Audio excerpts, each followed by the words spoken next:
Don't show up at the wedding. My mom messaged you saying your kids always make things uncomfortable. My sister replied with a laughing emoji. I answered, guess you won't need my card for the venue then. The group chat exploded with laughter, having no idea what was about to unfold next. What if the people you loved most, your own family, suddenly decided you were an embarrassment and then laughed about it? That's exactly what happened to me, Randy, a 34-year-old single mom of two, just 3 weeks before my sister's perfect wedding, setting off a chain of events nobody saw coming. Growing up in our quiet, middle-class suburban neighborhood, I always knew my place in the family hierarchy. My mom, Diane, was the quintessential perfectionist, a woman whose entire world revolved around appearances and what the neighbors might think. Our house was always immaculate, our clothes pressed, our family photos straight out of a magazine. But beneath that polished surface, a tangled web of favoritism and impossible standards. From as far back as I can remember, my sister Natalie, 3 years younger, was the golden child. With her natural blonde hair and petite figure, she was Mom's spitting image, effortlessly embodying everything our mother valued. Cheerleading captain, homecoming queen, graduated with honors, then straight into a business degree, exactly what Mom had always secretly wanted for herself. Me? I was the designated black sheep. My wild, curly hair refused to be tamed. I preferred sketch pads to pom-poms, and I had a habit of questioning authority that absolutely mortified my status-conscious mother. By 16, I knew I wanted a creative career, something Mom dismissed as just a hobby, not a real job. When I announced my intention to major in graphic design, she actually cried at the dinner table, lamenting how I was throwing away my potential. Natalie just patted her hand sympathetically. The divide between us just kept growing. It cracked wide open when I got pregnant with Tyler at 24. I was in my final year of college, and the relationship with his father had ended months before I even knew I was expecting. When I told my family, Mom's first words weren't, "Are you okay?" or "How can I help?" but a horrified, "What will people think?" Natalie, fresh from getting her MBA and starting at a prestigious marketing firm, looked at me with a mixture of pity and superiority that burned worse than Mom's outright disappointment. "Oh, Randy," she'd sighed, "how are you going to manage a baby? You can barely manage yourself." Mom just nodded along.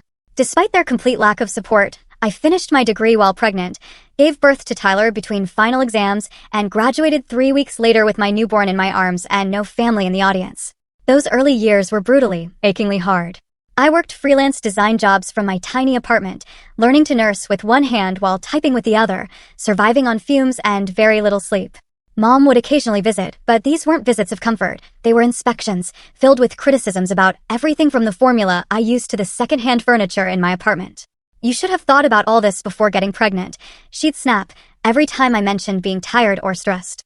Her assistance always came with conditions and criticisms, making it abundantly clear that my situation was nothing but a burden and an embarrassment. For years after Tyler, I met David.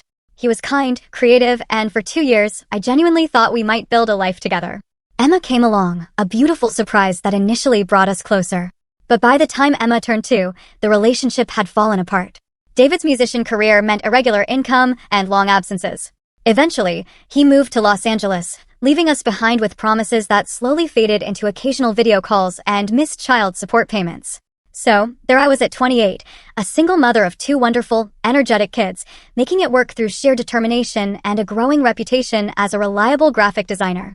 I'd built a home business that let me do school pickups and sick days, working late into the night after the kids were asleep.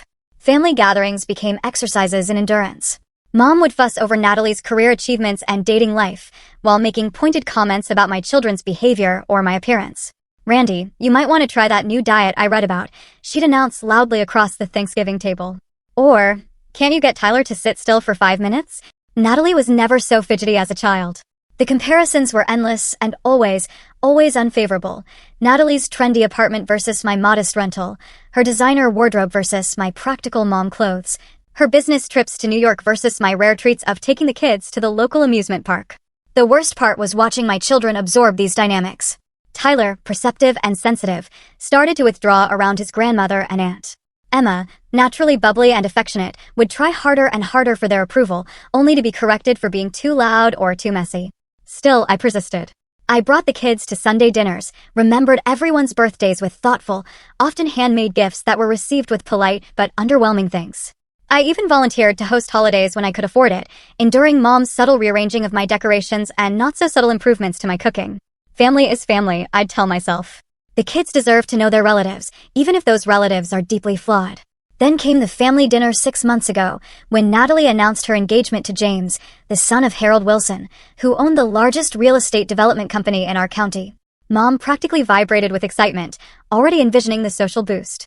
Just think, Diane, James's mother, Eleanor, had apparently said, "Our grandchildren will have the best of everything." I watched Mom's eyes slide over to Tyler and Emma, quietly playing cards at the far end of the table, and I knew exactly what she was thinking.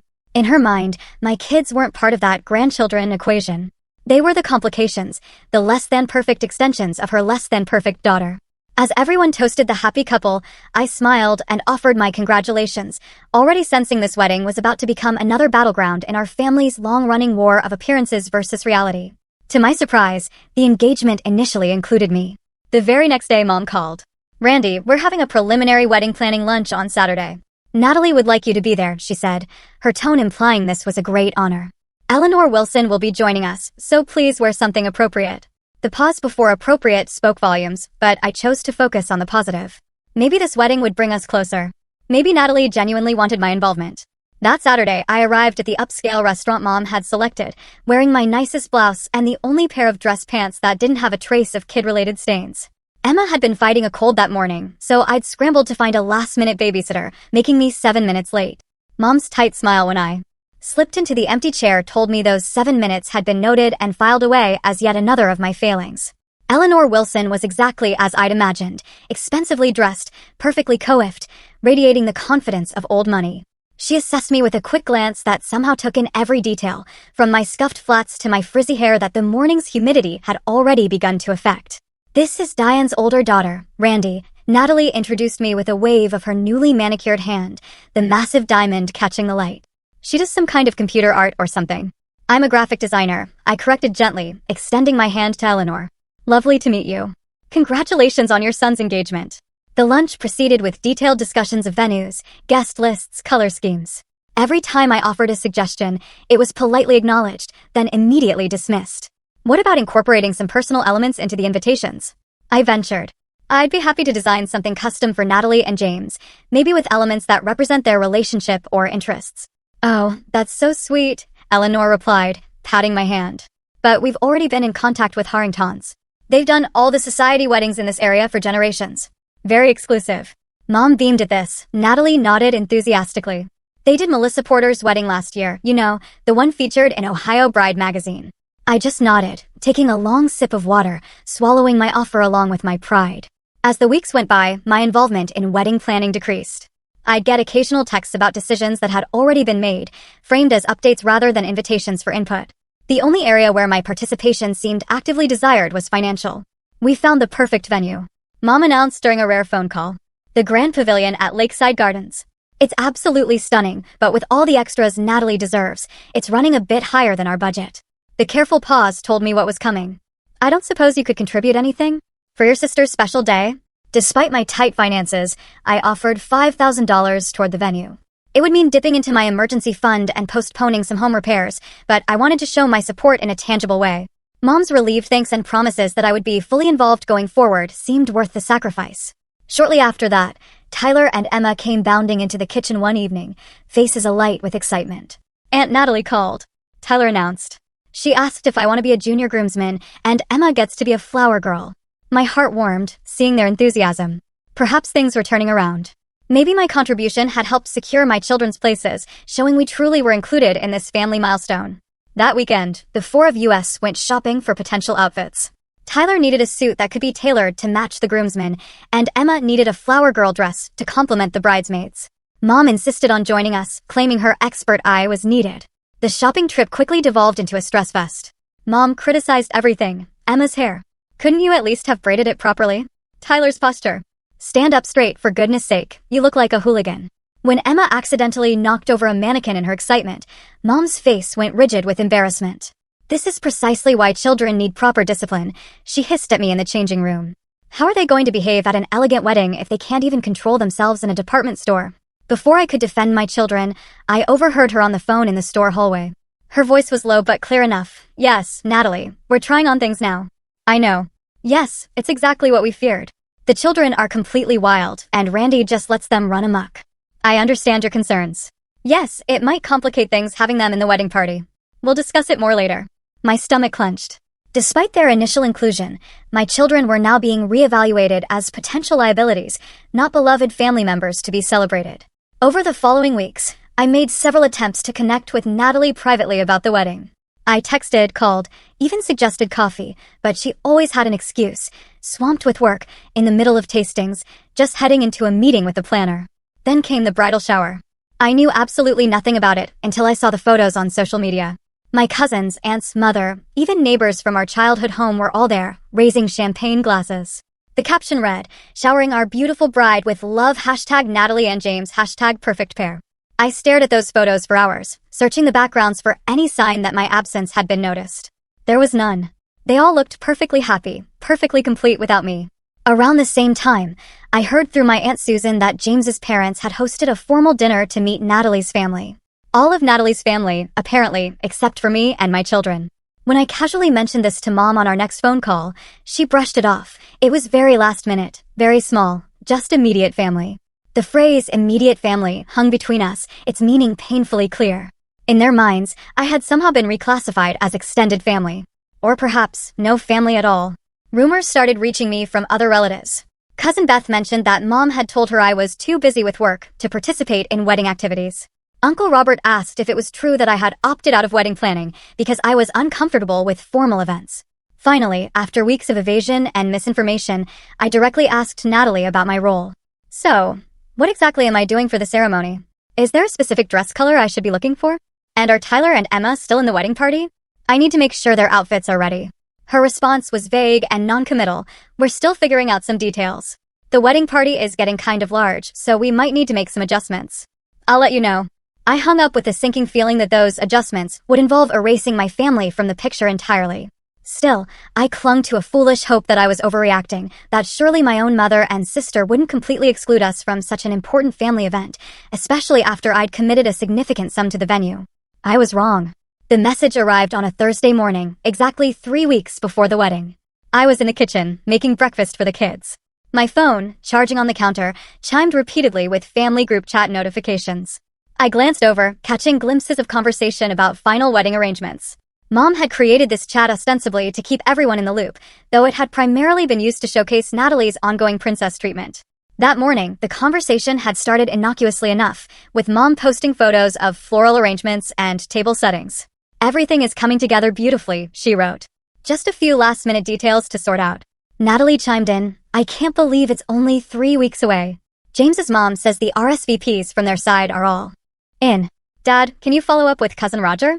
He still hasn't responded. I was about to set my phone down when Mom's next text stopped me cold. Randy, we think it's best if you don't come to the wedding. You and your kids just make things awkward, and we want this day to be perfect for Natalie. I froze. Spatula in hand, eggs beginning to burn on the stove. Before I could even process it, Natalie responded with a laughing emoji and the message, Mom's right. No offense, but James's family is really classy. The phone nearly slipped from my suddenly numb fingers. I shut off the stove mechanically, my mind racing to make sense of what I was reading in plain text on my screen. Surely, this was some kind of terrible joke? But as I stood there, more messages appeared. Mom again. It's nothing personal, Randy. It's just that the Wilsons have certain expectations about the type of event this will be. Children who aren't properly behaved would be a distraction. Natalie added, plus, you always look so stressed and tired in photos. This wedding is going to be in all the local magazines. Then Mom, almost as an afterthought, we still appreciate the venue contribution, of course. That was very generous. I felt like I'd been physically struck. The kitchen around me seemed to wobble slightly as tears blurred my vision. A small voice broke through my shock. Mom, the eggs are burning. Mom, are you okay? You're crying. Tyler stood beside me, his 10-year-old face creased with concern. Behind him, Emma was carefully arranging her stuffed animals at the breakfast table, blissfully unaware of the family earthquake that had just occurred. I quickly wiped my eyes and forced a smile. I'm fine, buddy. Just got something in my eye. Thanks for telling me about the eggs. Let's make some new ones. As I cracked fresh eggs into the pan with trembling hands, I felt my shock beginning to transform into something else, a deep, burning anger. How dare they treat my children this way? How dare they act as if we were embarrassing accessories rather than family members? I picked up my phone and typed a response, working hard to keep my tone controlled and dignified despite the rage and hurt coursing through me. Then you won't need my card for the venue. It was simple, direct, and apparently hilarious to my family. Natalie immediately responded with another laughing emoji. Good one, sis, but seriously, the venue deposit is non-refundable, so thanks for that. Mom added, don't be dramatic, Randy. This is about what's best for your sister's special day. Then my father, who had been silent until now, chimed in, your mother's right, Randy. Sometimes it's better to step back. No need to make this about you. More messages flooded in from other family members who had been silently watching this public execution of my dignity. Aunt Patty, Randy, dear, perhaps this is for the best. Remember Tom and Sally's anniversary party when Tyler knocked over the ice sculpture? Uncle Dave, some events just aren't kid-friendly. Nothing personal. Cousin Beth, I think what they're trying to say is more intimate ceremony equals more elegant. You understand, right? With each new message, the knot in my stomach tightened. These people had known me my entire life. Not one of them was standing up for me or my children. Not one was questioning the casual cruelty of excluding family members from a family celebration. I set my phone face down on the counter as it continued to buzz with notifications. Time for breakfast, guys. I called to the children, determined not to let them see how shaken I was. As we ate, Tyler kept shooting concerned glances my way. At 10, he was old enough to sense when adult problems were brewing, but too young to fully understand them. 6-year-old Emma chatted happily about her upcoming school field trip, periodically reaching over to pat my hand when she noticed my distraction. Are you sad, Mommy? She finally asked directly. Your eyes look rainy. I'm just having a grown-up problem, sweetie, I answered, stroking her hair. Nothing for you to worry about. But after I dropped them at school, I sat in my car in the parking lot and finally allowed myself to break down completely. Huge, racking sobs tore through me as the full weight of the rejection settled on my shoulders. It wasn't just about a wedding invitation. It was about years of being treated as lesser, of watching my children be judged and found wanting, of trying so hard to maintain connections with people who fundamentally did not respect me. When I returned home, my phone showed 17 new messages in the family chat. I silenced the conversation without reading them. Whatever additional barbs they'd thrown my way would have to wait. I had client work to complete, and I refused to let my family drama impact my professional responsibilities. That evening, after the kids were in bed, I finally allowed myself to look at the messages. Most were variations on the same theme. I was overreacting, I was being selfish, I needed to think of Natalie's happiness rather than my own. The conversation had eventually moved on to discussing which relatives would now be seated at the table originally reserved for me and my children. I curled up on the sofa, wrapped in the quilt my grandmother had made me before she died, and cried until I had no tears left. My grandmother had been different from the rest of the family. She had celebrated my creativity, defended my choices, and loved my children without reservation or judgment. Family is about acceptance, not perfection, she used to say. If she were still alive, I knew she would have been appalled by what had transpired today. As midnight approached, I made myself a cup of tea and sat at my kitchen table, beginning to process not just today's events, but the years of subtle and not-so-subtle mistreatment that had led to this point. The wedding exclusion wasn't an anomaly. It was simply the most blatant expression of how my mother and sister truly saw me and my children. The realization was both painful and strangely liberating. For years, I had been chasing approval I would never receive, making excuses for behavior that was inexcusable, and exposing my children to people who viewed them as inconveniences rather than precious family members. No more, I whispered to my empty kitchen. This stops now. The next morning, after getting the kids off to school, I called Zoe, my best friend since college, and the person who had stood by me through every major life challenge. They did what? Zoe exploded after I recounted the text exchange in a group chat with everyone watching. Oh my God, Randy, that's beyond cruel. That's psychological warfare. Hearing my own thoughts validated by someone I trusted helped solidify the emotional realization I'd come to the night before. This wasn't a miscommunication or a momentary lapse in judgment on my family's part. It was the culmination of a toxic pattern. I don't know why I'm even surprised, I said, my voice steadier than I expected. Remember Emma's 5th birthday when Mom showed up with a cake because the one I made wasn't presentable enough for guests? Or when your sister scheduled her housewarming party on the same day as Tyler's school play, then got mad that you chose his performance over her new throw pillows? Zoe added. As we talked, more memories surfaced, each one a puzzle piece that had been sitting in plain sight, waiting for me to finally see the complete picture. The time Mom had corrected Tyler's table manners in front of everyone at Christmas dinner, making him so self-conscious he barely touched his food. The casual remarks about how much easier Natalie's life was without all the baggage I had accumulated. The family vacation photos that somehow never included me or my children, despite us being present. I think I've been gaslighting myself, I admitted to Zoe, making excuses for them, telling myself it wasn't that bad, or that I was being too sensitive. That's what happens when you grow up with that kind of treatment, Zoe replied gently. You normalize it. But Randy, there is nothing normal about what they're doing. It's toxic, and you and your kids deserve so much better. After our call, I felt strangely calm, like the eye of an emotional hurricane. The initial shock had passed, and a clear, cold anger had taken its place, but I knew the real emotional processing was still to come. That clarity was shattered when Tyler came home from school that afternoon with reddened eyes and a defensive hunch to his shoulders I recognized all too well. "What happened, buddy?" I asked, sitting beside him on the couch. He was quiet for a long moment. "Jake said we're not going to Aunt Natalie's wedding anymore. He said it's because we don't know how to act right and his grandma doesn't want us there." Jake was Natalie's 10-year-old stepson from James's previous marriage. My heart broke all over again, this time for my son. "Tyler, did Jake say that at school?" In front of other kids. Tyler nodded, a single tear escaping before he roughly wiped it away. "He told everyone during lunch. He said his dad is paying for a super fancy wedding and they don't want it ruined." I took a deep breath, trying to contain the fresh wave of anger threatening to overwhelm me. "Tyler, look at me. What Jake said isn't true.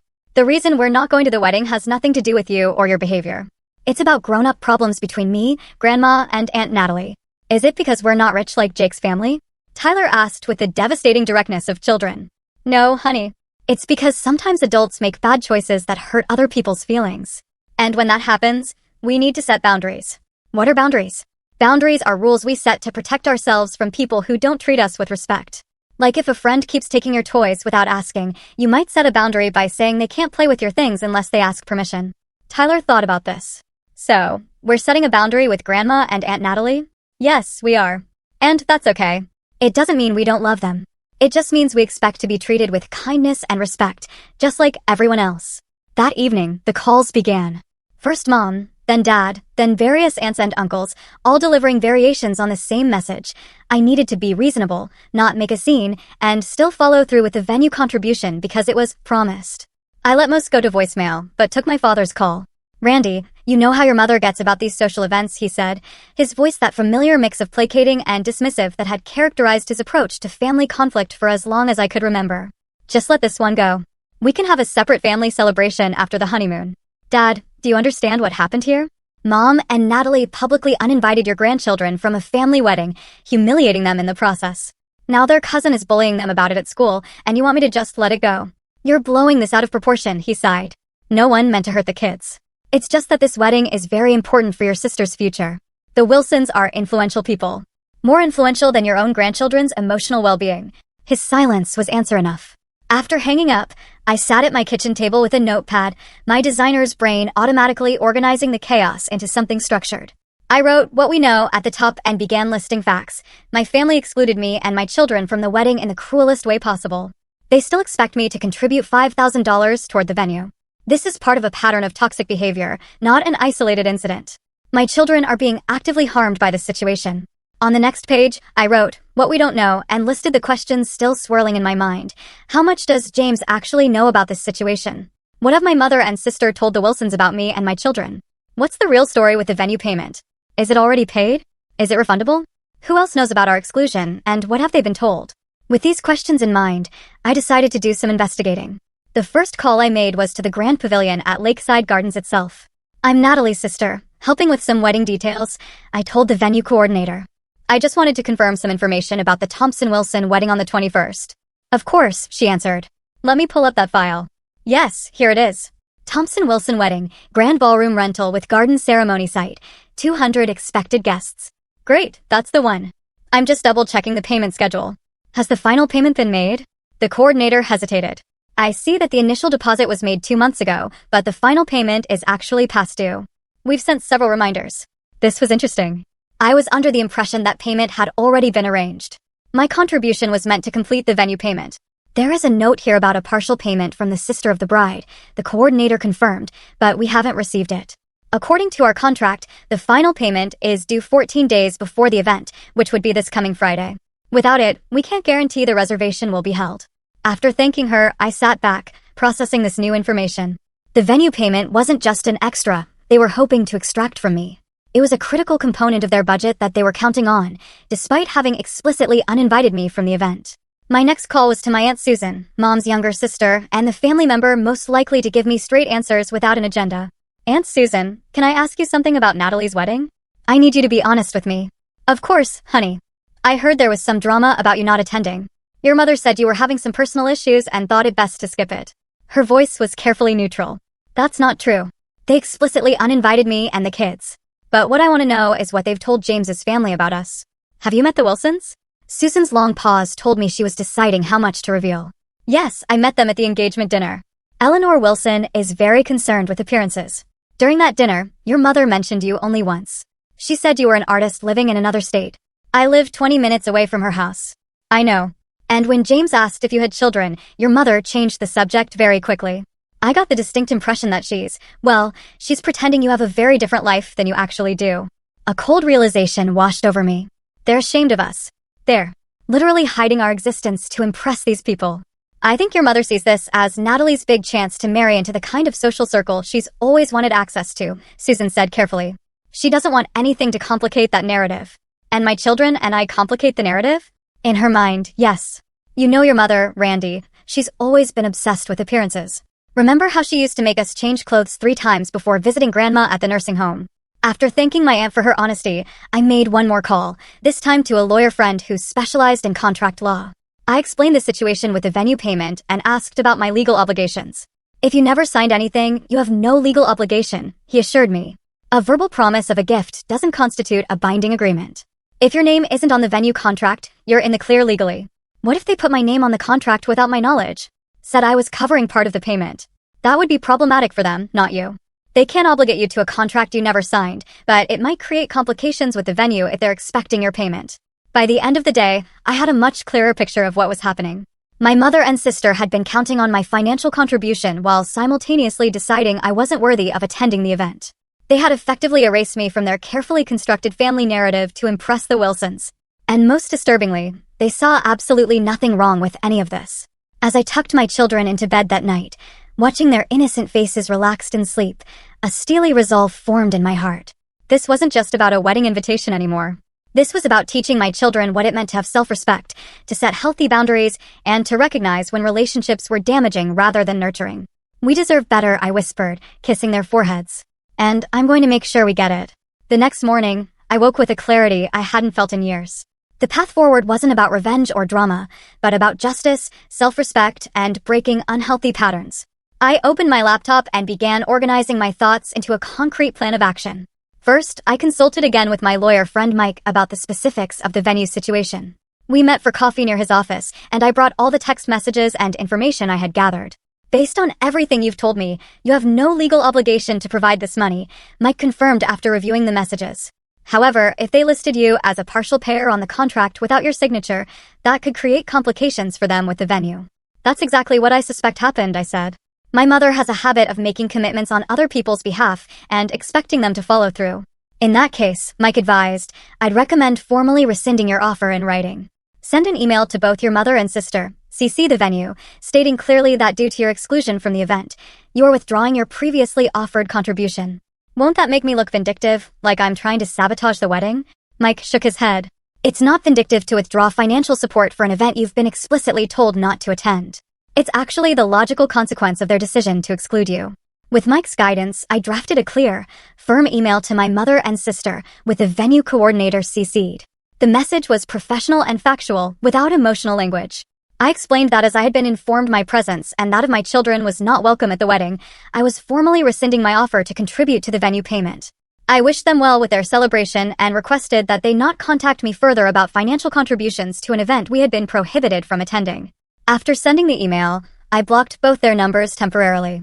I needed space to implement the rest of my plan without the emotional manipulation I knew would follow.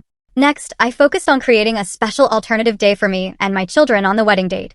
I wanted them to understand that while rejection hurts, we could choose to fill our lives with joy and positive experiences rather than dwelling on exclusion.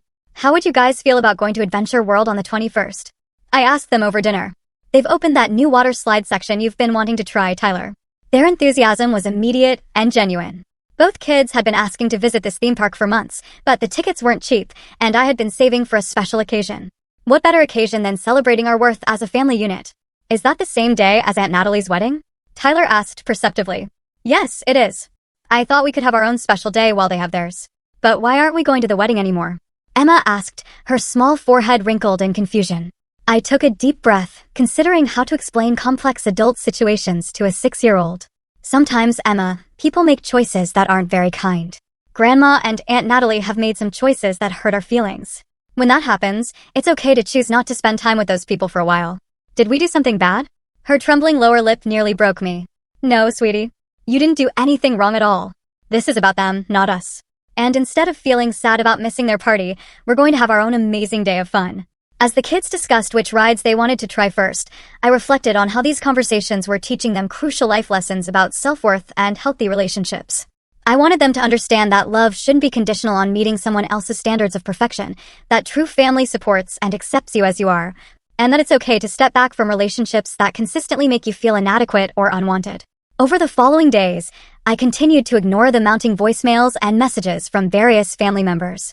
Most were pressuring me to reconsider my stance on the venue payment, with increasing degrees of guilt-tripping and manipulation. My father tried to appeal to my sense of family loyalty. My aunt suggested I was being stubborn and selfish. My sister sent a text accusing me of trying to ruin the biggest day of her life. I let them all go unanswered, focusing instead on my work, my children, and the small community of genuine friends who had rallied around us. Zoe organized a movie night for all of us. My neighbor Barbara, a retired teacher who often helped with the kids, brought over homemade cookies and offered extra babysitting hours if I needed a break. My regular client, sensing something was wrong, sent thoughtful messages checking on my well-being. It was during this period of enforced radio silence from my family that I received an unexpected call from a number I didn't recognize. When I answered, the male voice on the other end took me by surprise. "Randy, this is James, Natalie's fiancé. I hope you don't mind me calling you directly. I got your number from the family contact list." I hesitated, unsure of his purpose or how much he knew. "Hello, James. This is unexpected." "I'm sure it is. Look, I'll get right to the point. There seems to be some confusion about the wedding guest list, and I'm trying to get clarity. Natalie told me you didn't want to attend our wedding, but then I heard from the venue that there's some issue with the payment you had offered. I'm honestly confused about what's happening." The genuine bewilderment in his voice suggested he truly had no idea about the actual situation. I took a deep breath. "James, I'm going to tell you something that might be difficult to hear. I never said I didn't want to attend your wedding. In fact, until last week, my children and I were under the impression that we were not only invited, but participating in the ceremony. Tyler was supposed to be a junior groomsman, and Emma was going to be a flower girl." "What?" "But Natalie said, she told me you weren't comfortable with formal events and preferred not to come. She said your kids had some behavioral issues that made large gatherings difficult for them." The hurt must have been evident in my silence, because he quickly continued, "I'm sorry, I shouldn't have repeated that. I'm just trying to understand what's going on. The truth is, James, my mother and sister explicitly uninvited us via a group text.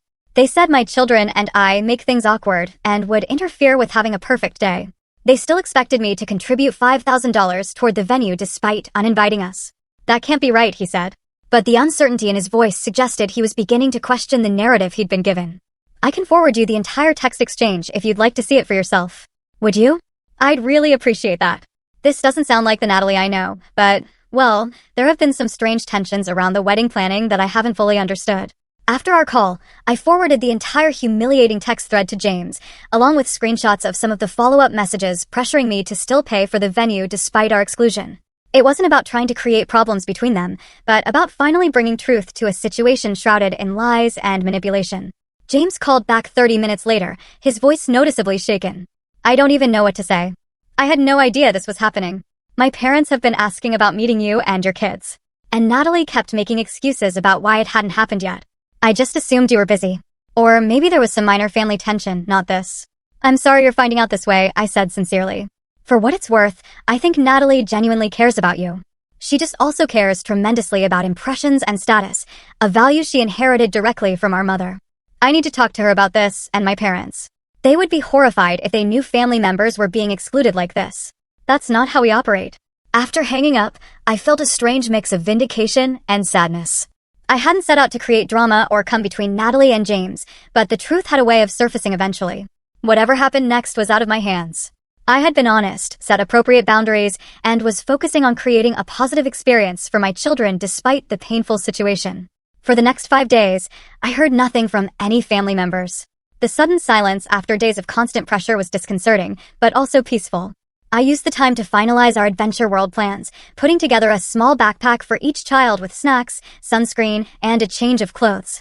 We talked excitedly about which rides to try first and whether we would be brave enough for the new vertical drop water slide. As the wedding day approached, I found myself feeling stronger and more centered than I had in years. The initial shock and hurt had transformed into a kind of quiet determination. This experience, painful as it was, had forced me to confront and begin dismantling the dysfunctional patterns that had defined my family relationships for decades. "You seem different, Mom," Tyler observed the night before our planned theme park visit as I tucked him into bed. "Not sad anymore." "I am different," I agreed. "Sometimes hard things help us grow stronger, like how plants need storms to make their roots dig deeper." I smiled at his insight. "Exactly like that. Now get some sleep. Tomorrow is going to be an adventure." The morning of Natalie's wedding dawned bright and clear. I woke before my alarm, a mixture of emotions swirling through me despite my best efforts at detachment. Somewhere across town, my sister was preparing to become a wife. My mother was likely fussing over every detail, determined to create the perfect illusion of family harmony for the Wilsons and other guests. And here I was, choosing a different path entirely. I pushed those thoughts aside as I heard the excited footsteps of my children racing down the hallway. "Mom, is it time to go to Adventure World?" Emma burst into my room, already wearing the swimsuit we had laid out the night before, though inside out and backwards. Tyler followed more sedately, but the gleam in his eyes betrayed his equal excitement. "It's going to be 87 degrees and sunny, perfect for water slides." I laughed, helping Emma fix her swimsuit. "Let's have breakfast first, then we can head out. The park opens at 10 o'clock. As we ate pancakes shaped like Mickey Mouse, a special occasion tradition, I kept my phone deliberately turned off and tucked away in a drawer. Today wasn't about what we were missing. It was about what we were choosing to create together. Adventure World lived up to its name. We spent the morning conquering increasingly daring rides, Tyler leading the charge with newfound confidence, Emma squealing with delight as water splashed around us. We took silly photos with costumed characters, indulged in overpriced theme park food, and participated in every interactive game along the midway. During a brief rest on a bench in the shade, Tyler looked up at me with serious eyes. "This is better than a boring wedding anyway, right, Mom?" I considered my answer carefully. "Different experiences are valuable in different ways, Tyler. Weddings can be beautiful celebrations of love and family. But today, this is exactly where we're meant to be, having fun together." As the afternoon progressed, Emma won a stuffed unicorn at a ring toss game with some strategic assistance from the teenage booth operator, who was charmed by her determined attempts. Tyler conquered his fear of the tallest water slide, emerging from the splash pool with a triumphant grin. I took dozens of photos, capturing their joy and our connection in a way that felt genuine and precious. By late afternoon, exhaustion began to set in. Emma's steps were dragging, and even Tyler admitted he was kind of tired. We decided to head home, stopping for ice cream on the way as one final treat. It wasn't until we arrived home, and the kids were settled in the living room with a movie, that I finally retrieved my phone and turned it on. Immediately, it began buzzing with a cascade of notifications. 15 missed calls, 23 text messages, 7 voicemails. The first voicemail, from Mom at 10:30 that morning, was surprisingly composed. "Randy, I hope you'll reconsider your position about the venue payment. The wedding starts at 4 o'clock, and we need to resolve this before then. Call me back immediately." The second, from Noon, had a distinct edge of panic. "Randy, this is getting ridiculous. The venue manager is saying there's an issue with the final payment. Call me back right now." By the third voicemail, left at 1:15, Mom's carefully maintained composure had completely crumbled. "Randy, please, you have to help us. The venue manager is threatening to cancel everything if the final payment isn't made by 3 o'clock. I don't know what you said to them, but they're insisting the contract listed you as a partial payer, and they can't proceed without your payment or a signature removing you from the agreement. Please, Natalie is in tears. You can't ruin her wedding like this." The remaining messages grew increasingly desperate, culminating in a sobbing Natalie begging me to just sign the stupid paper or pay the money because the venue manager is being completely unreasonable and the photographer and florist are already there setting up. I sat down at my kitchen table, absorbing this unexpected turn of events. I had sent that email to the venue to clarify my position, not to actively create problems for the wedding. I had assumed my mother would simply cover the payment gap herself or find another solution. After making sure the kids were engrossed in their movie, I called the venue directly. The manager explained that my mother had indeed listed me as a responsible party for part of the payment on the contract, creating a legal complication when I explicitly withdrew my offer. "We tried to be flexible," she explained, "but when no payment was forthcoming and no amended agreement was signed, we had to follow our contract terms. We couldn't hold the space without full payment." "Has the situation been resolved?" I asked. "Not to my knowledge. The last update I received was that they were attempting to secure an alternative venue for a scaled-down version of the reception. The ceremony was moved to the church that was originally just for the service. After thanking her, I sat in silence, processing everything. I hadn't intended to disrupt the wedding itself, only to establish boundaries around my own financial and emotional involvement. Yet, it seemed my mother's presumption in putting my name on legal documents without my consent had created exactly the chaos she had claimed to be avoiding by excluding us. At 7:30, after getting the children bathed and into pajamas, I finally returned my mother's calls. She answered immediately. "It's a bit late to call now, isn't it?" Her voice was brittle with exhaustion and barely contained fury. "I've been busy all day with the kids. I just got your messages. What happened with the wedding?" "As if you don't know. Your little stunt nearly ruined everything. We had to move the reception to the church basement at the last minute. Half the floral arrangements couldn't be transferred. The cake arrived at the original venue and had to be rushed across town. The photographer charged extra for the venue change." Eleanor Wilson was horrified by the disorganization. "I'm sorry things were complicated," I said carefully. "But I don't understand why you put my name on a contract without my permission. That created this problem, not my withdrawal of a gift I was never obligated to give in the first place." "Gift? This was your sister's wedding. Family helps family. Family also doesn't exclude family from important life events via group text." The line went quiet for a moment. "Is that what this was about? Revenge because your feelings were hurt?" "No, Mom. This was about respecting myself and my children enough to not financially support people who treat us as embarrassments. This was about showing my kids that it's not okay to let people use you while simultaneously pushing you aside." "Oh, that's rich coming from you. Always so righteous about your choices. Never mind how they affect everyone else. Do you have any idea the damage you've caused?" James's parents left early. They said they'd never seen such a disorganized event. Before I could respond, I heard Natalie's voice in the background demanding the phone. "You vindictive bitch," my sister hissed when she got on the line. "You couldn't stand that I was having something special, could you? You had to make it all about you and your issues." "Natalie, I didn't create this situation. All I did was withdraw financial support from an event I was explicitly told not to attend. The consequences came from Mom putting my name on legal documents without my knowledge or consent. You could have just paid it anyway, or signed their stupid form. You knew how important this day was to me. And you knew how hurtful it was to uninvite your niece and nephew from being in your wedding party. You knew how humiliating it was to exclude your own sister via group text. You made your choices, and I made mine." The conversation devolved further, with Natalie alternating between tearful accusations and angry threats about how I would regret this and never be forgiven. I remained calm, repeatedly bringing the focus back to the actual sequence of events and the natural consequences of their actions. After hanging up, I was surprised to receive a text message from James. "I want you to know that none of this was your fault. What happened today opened my eyes to some dynamics I hadn't fully recognized. Thank you for your honesty. I hope someday we can start fresh as family." The next day, social media was conspicuously quiet. Typically, my mother and sister would have been posting professional wedding photos with carefully crafted captions about the perfect day and beautiful celebration. Their silence spoke volumes about how far the reality had diverged from their expectations. 3 days later, I received a surprising call from Eleanor Wilson, James's mother. "Randy, this is Eleanor Wilson, James's mother. I hope you don't mind me calling. James gave me your number." "Not at all, Mrs. Wilson. How can I help you?" "Please call me Eleanor. I wanted to reach out personally to invite you and your children to brunch this Sunday. James has told us so much about his new niece and nephew, and we're eager to meet you all." I was momentarily speechless. "That's very kind of you. We'd be happy to come." "Wonderful.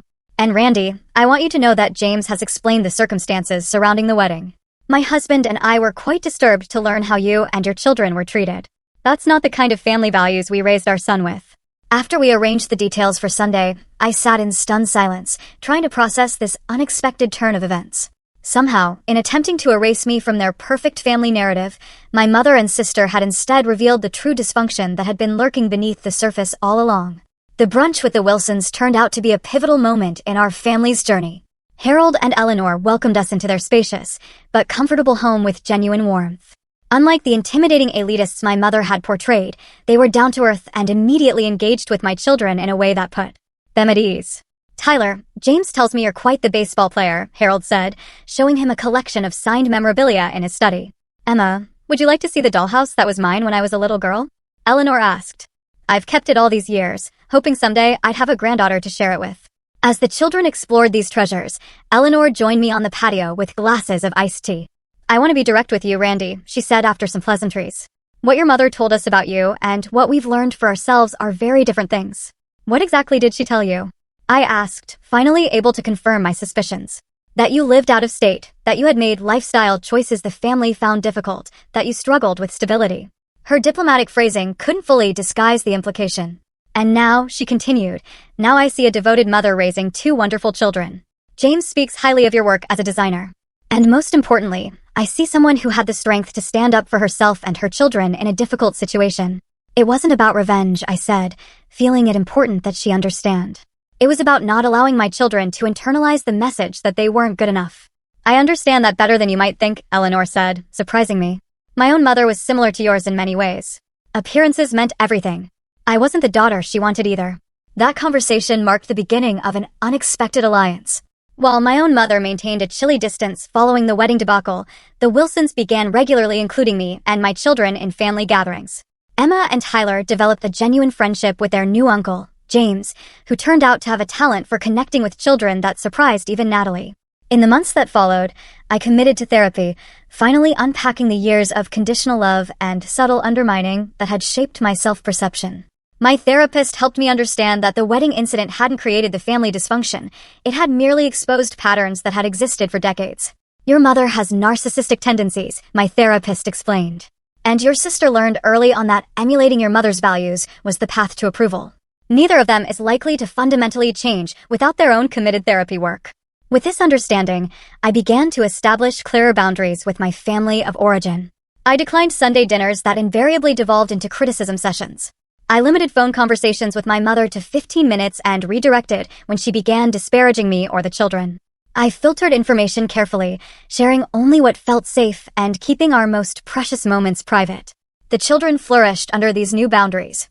Tyler's teacher commented on his increased confidence at school, noting he was participating more in class discussions and had made new friends on the playground.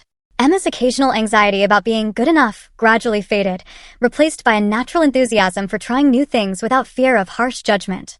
My business grew as well, as I redirected energy previously spent managing family drama into developing my client base and refining my skills. I secured several large corporate contracts that provided greater financial stability than the piecemeal work I had relied on before. When Thanksgiving approached, I braced myself for the usual complicated negotiations about holiday gatherings. To my surprise, James called with an invitation. We're hosting at our place this year, he said. Eleanor suggested we start some new traditions. We'd really love for you and the kids to join us. What about my mother and father? I asked carefully. They've been invited too, but with clear expectations about behavior. Eleanor had a rather direct conversation with your mother about how family members are to be treated in our home. The Thanksgiving gathering was tense at times, but ultimately healing. My mother was noticeably subdued, lacking her usual audience for critical comments. My father seemed relieved by the structure Eleanor subtly imposed on the interactions. Natalie, 6 months into marriage and faced with her husband's obvious affection for his niece and nephew, made awkward but genuine attempts to connect with Tyler and Emma. After the holiday, Natalie reached out and asked if we could meet for coffee. We sat in a quiet corner of a local cafe, both of us uncharacteristically nervous. I'm not good at this, she began after several minutes of small talk. Admitting when I've been wrong isn't exactly a skill Mom taught either of us.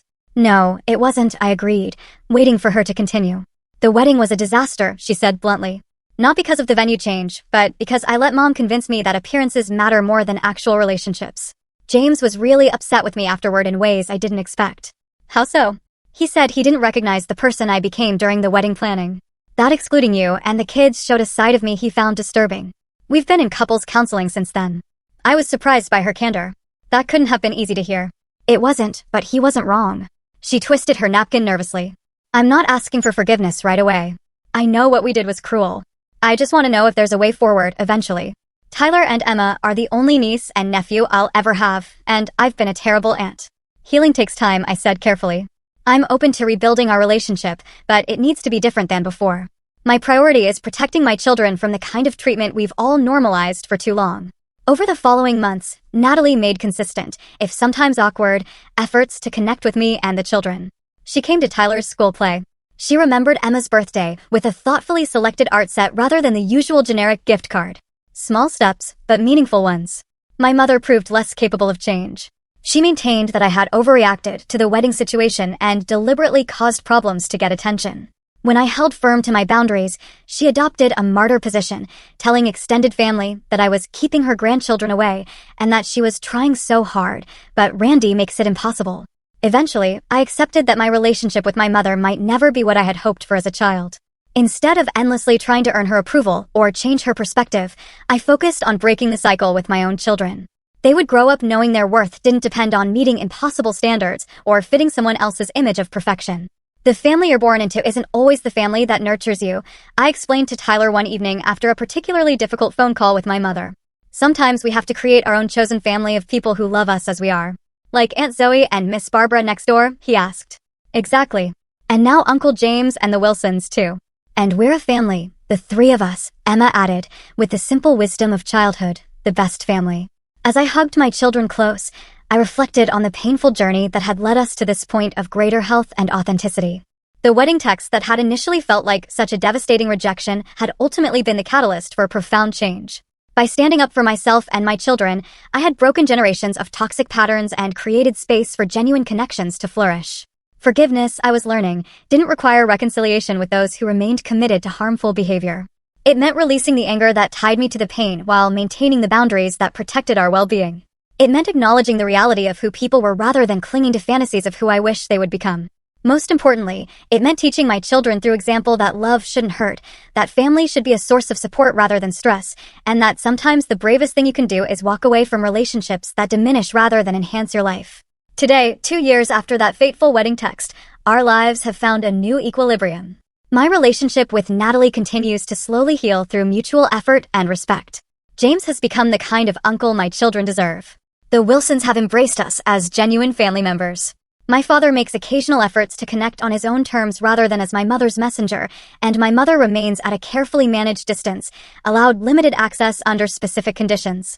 It isn't the family story I would have written for myself as a young girl, but it's authentic, honest, and ultimately healthier than the facade we maintained for so many years. What about you? Have you ever had to set difficult boundaries with family members? What helped you find the strength to prioritize your well-being over unhealthy family expectations? Tell me what you think. I really want to know.